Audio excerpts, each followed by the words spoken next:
Hi, everyone. This week we are wrapping up the Romantic era, and we're going to talk about the next generation of Romantic poets, focusing specifically on Byron and Percy Shelley and Keats. But we're also going to talk about Mary Shelley, right? Who wrote the novel Frankenstein. Okay, so basically, Lord Byron, he is one of the big six of the Romantic era. He's very famous, but one of the things that's kind of interesting about Lord Byron is that a lot of the reason he's so famous is maybe about his biography.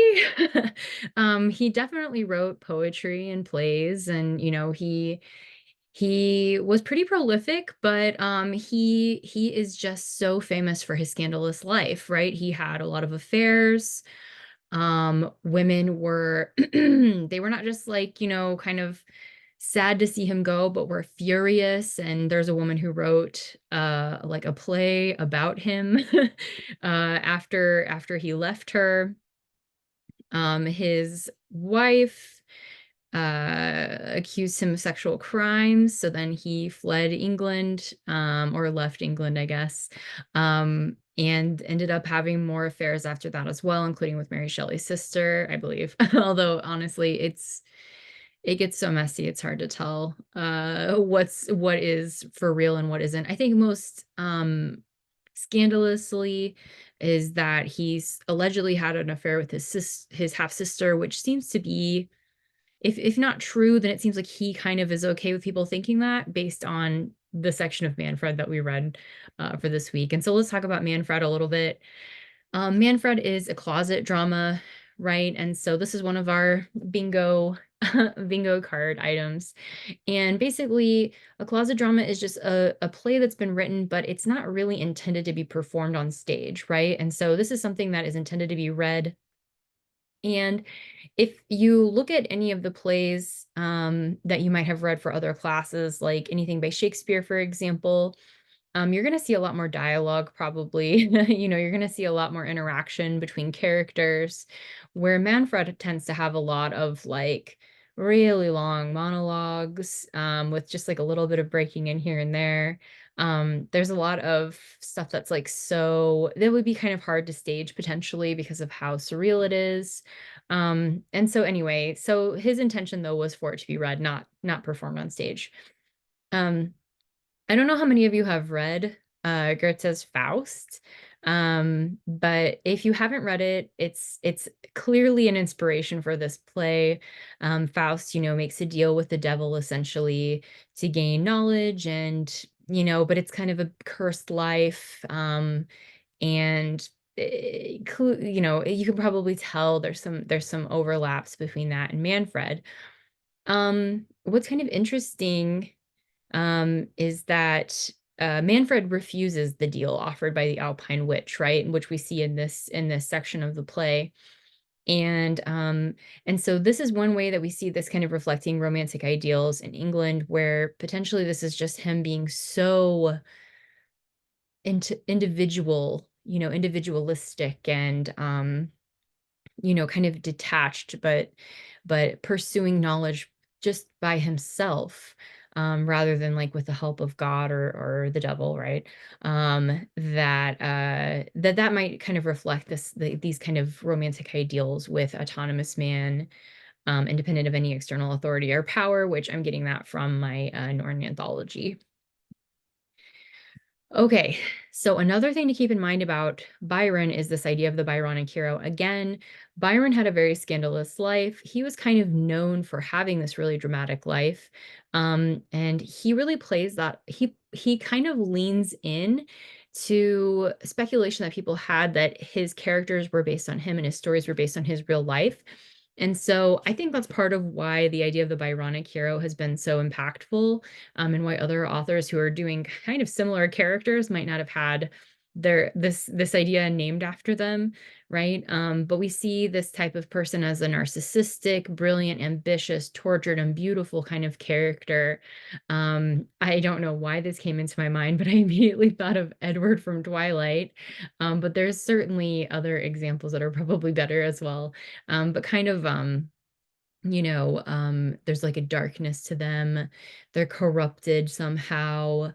They're, just absolutely pursuing some goal without, without really kind of having the normal human interactions because they're just so doggedly pursuing this goal. And maybe their morality isn't perfectly in line with what most people would think is moral, and especially with like a Christian type of ideology.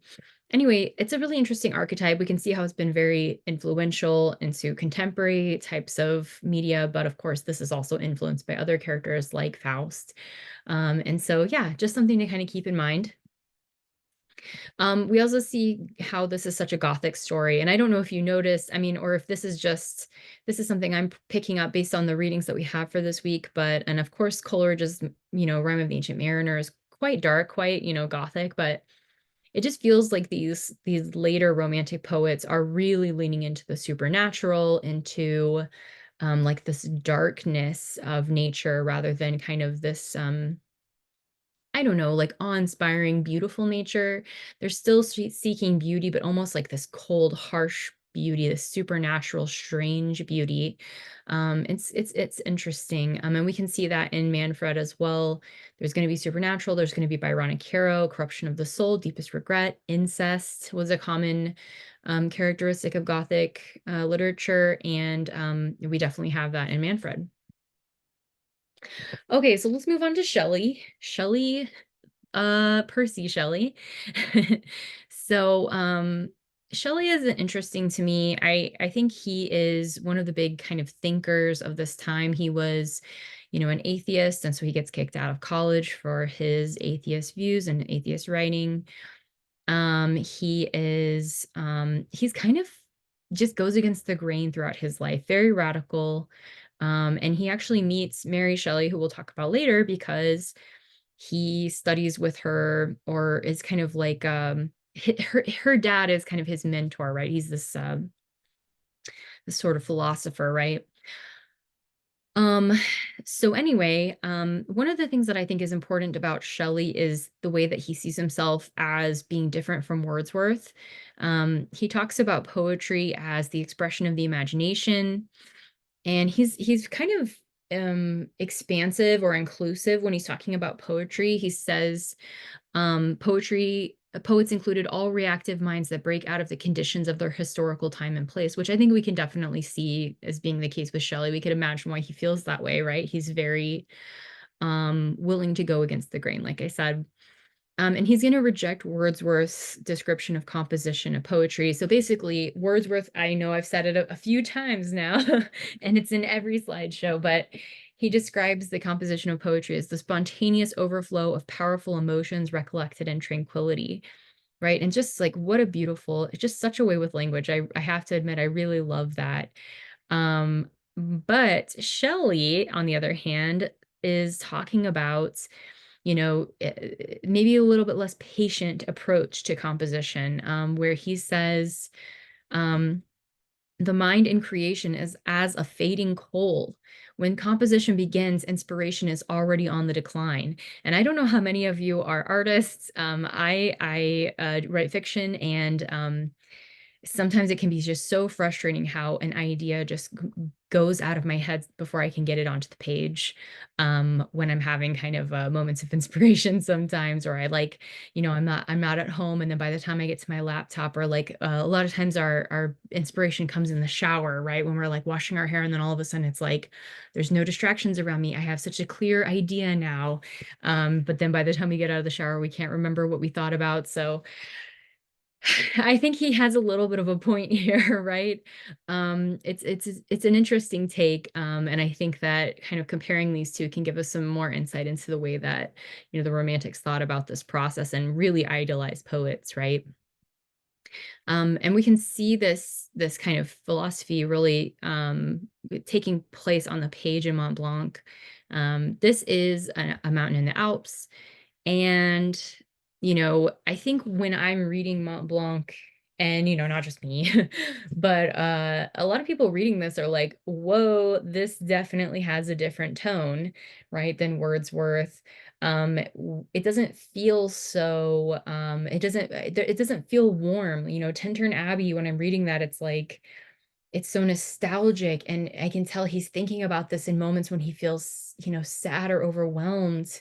Um, and with Mont Blanc, it's like, no, he is, Percy Shelley is shocked by this kind of cruel beauty of nature, that just doesn't really care about humans and has been here before us and will outlive us, and just it's just kind of a different take, right? And he's really influenced by philosophers, and I think we can really see, Wordsworth was also radical, but I think we can see how radical Percy Shelley was, and how that kind of philosophy and politics can come out in his writing. And if we look at Mont Blanc, there's a specific passage that is probably the most often quoted, which I'm trying to give a lot of credit to my sources here, because this is not all off the dome, right? A lot of this is stuff that I'm trying to research and make sure I give you lots of context for. So this one I ended up taking just straight from Poetry Foundation, because I just couldn't put it in better words myself.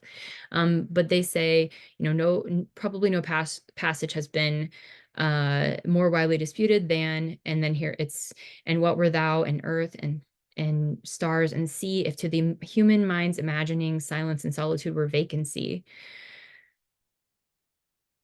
Yeah, this awful blankness of nature. Awful not meaning bad, but like to inspire awe. And awe, can be positive, can be just like, wow, amazing.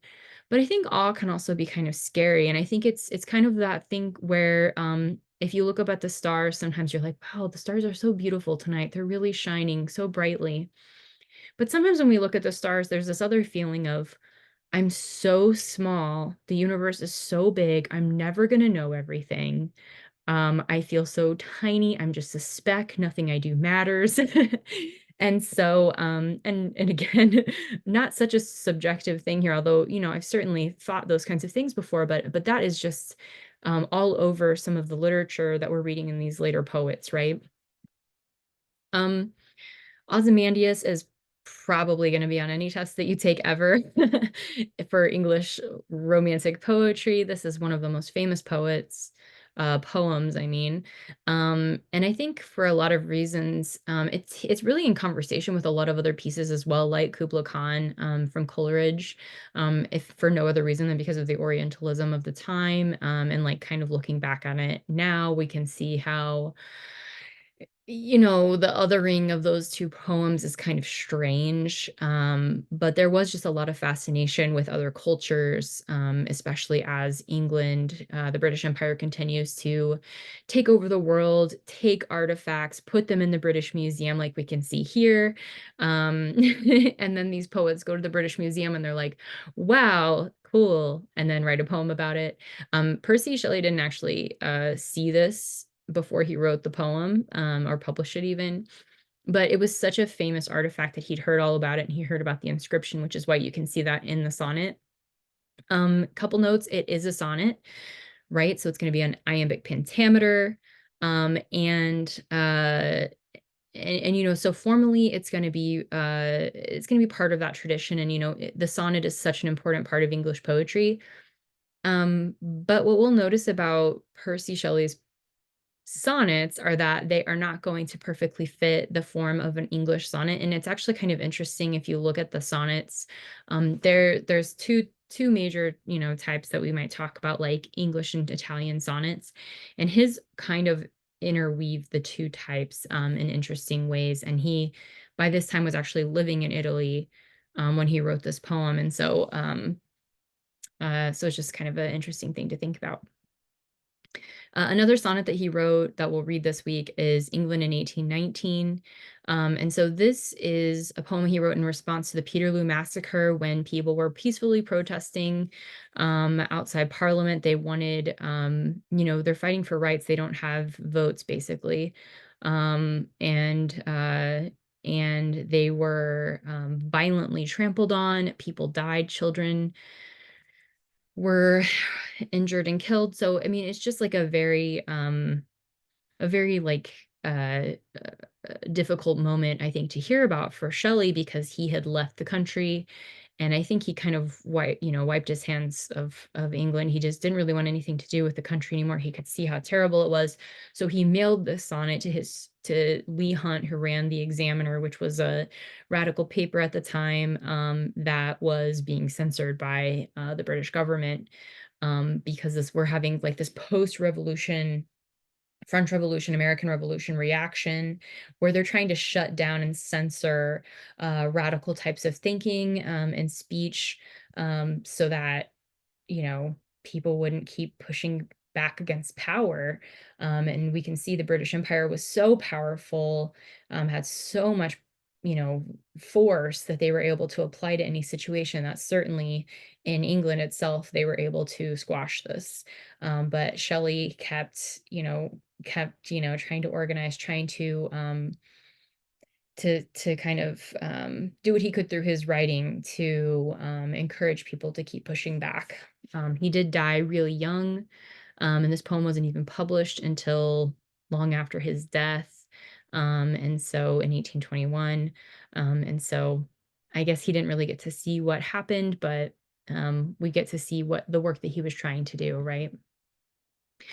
Let's go ahead and move on to Mary. So Mary Wollstonecraft Shelley, she is Mary Wollstonecraft's daughter.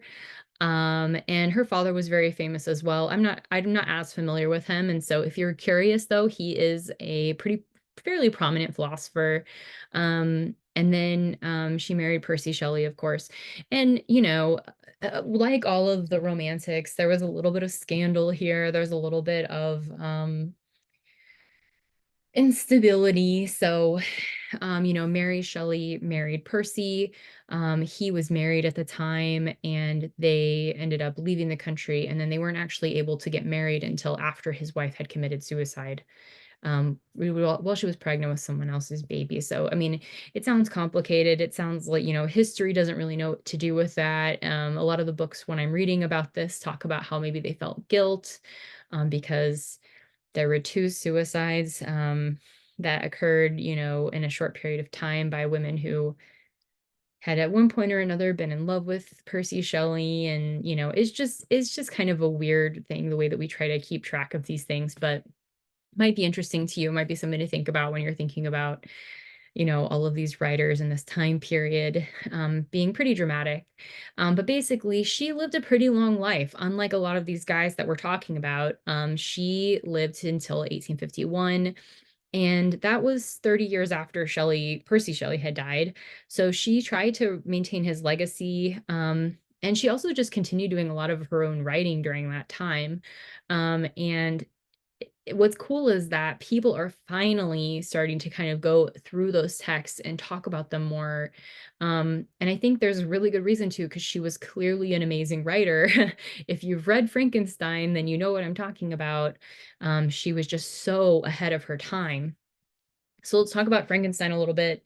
Basically, the story here is kind of famous, is that she and Lord Byron and Percy and this doctor, what's his name? John Polidori, who they were all hanging out, and Mary's half sister or stepsister was there too, Claire. And they were all hanging out at this house in Geneva or whatever. And then they challenged each other to write a scary story. They had to stay inside because it was the year without a summer. And so it's raining all the time and they can't really do anything outside. And so they're trying to pass the time. And then Mary ends up winning, right, with this idea of Frankenstein. And then, later she would write it. And yeah, I think this is a pretty amazing story. I can't I just it's really incredible how influential it's been to other literature. And of course she was influenced by others, but it really is just like so ahead of its time that it's kind of like, I don't know. I think we can see her influences, but at the same time, it really just feels so groundbreaking in a way that's hard to imagine anyone else could have written. She seems like an incredible mind, right? Um, So when we look at Frankenstein, just kind of some things I want to point out is that this was a popular novel at the time. People bought it. So I think it was like pretty financially successful, but women's Gothic novels at the time were talked about in really, really vicious ways. They were talked about as being like just all about what's it like sensational, it's just about, oh, they're just trying to shock you, and there's no real literary value, there's no real craft. And I think we can see that now as being like pretty misogynistic and dismissive. But I think we continue to see even today how a lot of women's literature is dismissed as being kind of unimportant compared to the works of male writers. And I mean, if you look at a lot of canon, like even for this class, I'm trying to teach you uh what's going to be tested on the major writers that everybody agrees upon. But if you look through, I mean, there's a lot of women writers that we're skipping over, and mostly that's because we have a short semester, and I want to make sure that you're as prepared as possible for your next steps. But keep in mind, those women were probably writing some really good stuff. So I would say definitely go back through and read Anne Radcliffe and everyone, right? They've got some great things to say, even if we continue to overlook some of them. Um, we can see some of the themes in here. I think Shelley writing about a creature being made and not born is really significant, is from a woman's perspective and a mother's perspective. Um, and she also, her mother died when she was a baby, so she didn't really ever know her mother. So I think there's like a lot of things that you could do when you're analyzing this text to think about her biography and how that's influenced her, or kind of social constructionism, the way that we think about women, the way that we think about, fill in the blank, and how people, these are constructed ideals that we apply to people without really knowing them, fear of the other. And then, of course, man's pursuit of power and that the corruption that accompanies that, which we've seen in other stories, in the Byronic hero, right? In terms of the form, just keep in mind that Frankenstein is, a lot of it is epistolary, meaning that it's like written in letters. It starts with letters, and kind of a funny story. When I was in high school and I read Frankenstein for the first time, I actually skipped the letters and went straight into the chapters, into like the normal prose, because I didn't realize that the letters were part of it. And then I was so confused at the end when it returns back to letters. And then I went back and read the beginning again, and then it was like, it was kind of a mess.